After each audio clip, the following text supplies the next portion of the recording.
A ovih dana veoma su aktualne pripreme osnovnoškolaca za polaganje male mature. Tim povodom predstavljene su 3 zbirke zadataka i testova iz srpskog i maternjeg jezika, matematike i izbornih predmeta. Da li je dovoljno vremena da se osmaci temeljno pripreme i pređu u gradivo? Razgovaramo sa Milanom Gromovićem iz Zavoda za vrednovanje kvaliteta obrazovanja i vaspitanja. Dobroveče i dobrodošli u naše razglednice. Dobroveče, hvala na pozivu.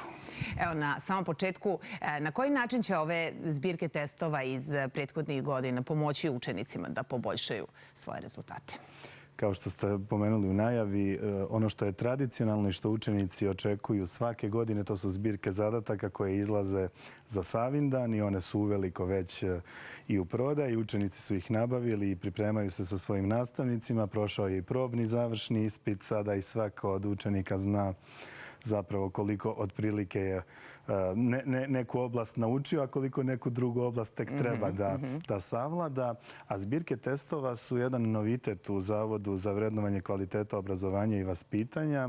Nešto slično je postojalo nekada davno, pre jedne decenije. Sada smo rešili da zapravo sam koncept pripremne nastave olakšamo nastavnicima, tako da sam probni završni ispit ne mora da bude tradicionalno organizovan samo jednom, kako organizuje Ministarstvo prosvete u saradnji sa našim zavodom, već sada svaki nastavnik na pripremnoj nastavi može uz pomoć ovih zbirki testova, gde su testovi iz prethodnih 10 školskih godina, odnosno sa prethodnih 10, što završnih, što probnih, što junskih, što avgustovskih ispita, moći će dakle da testiraju svoje znanje. Učenici također mogu i sami da testiraju svoje znanje, da urade određen test, pogledaju rešenja, pregledaju i vide koliko su bodova ostvarili. Ono što je jako važno, samo praćenje napredovanja učeničkih postignuća kroz pripremnu, dodatnu, dopunsku i redovnu nastavu.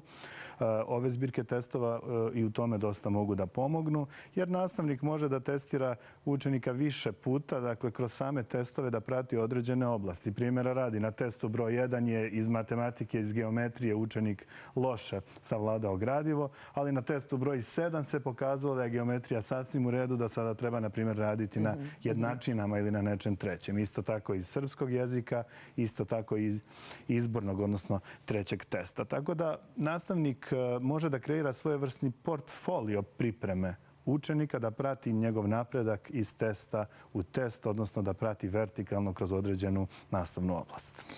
Spomenuli ste malo čas i upravo to samostalno testiranje. Na koji način upravo to utiče na samu odgovornost učenika u vezi sa pripremom kompletnog završnog ispita? Najveća je odgovornost na našim osmacima i najveći, da kažemo, teret. Teško je i roditeljima i nastavnicima, školi, čitavom sistemu, ali kada znate da jedan bod može da odluči da li ćete upisati prvu ili treću školu sa liste želja, nije vam svejedno, tako da je najveća i odgovornost i teret na samim osmacima. Naravno, oni kada testiraju sami sebe, kada vežbaju sami, to je jedan ambijent i to je i njihov rad na zbirkama zadataka i na zbirkama testova je drugačiji kada rade samostalno, drugačiji kada imaju mentora pored sebe, što je jako važno, a kombinovani model je zapravo odličan.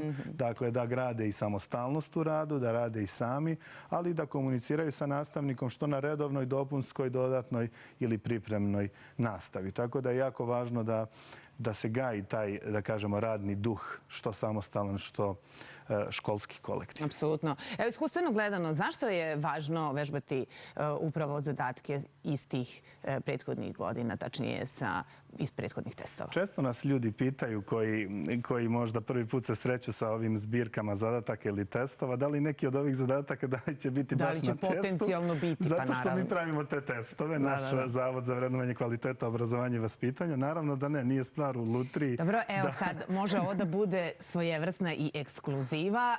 Kakvi će biti testovi ove godine? Ovo što se kaže iz prve ruke. Hoće li biti iz prve ruke teški, srednje teški ili će to biti? Testovi su standardizovani. Dakle, postoje zadaci na osnovnom, srednjem i naprednom nivou. Dobro.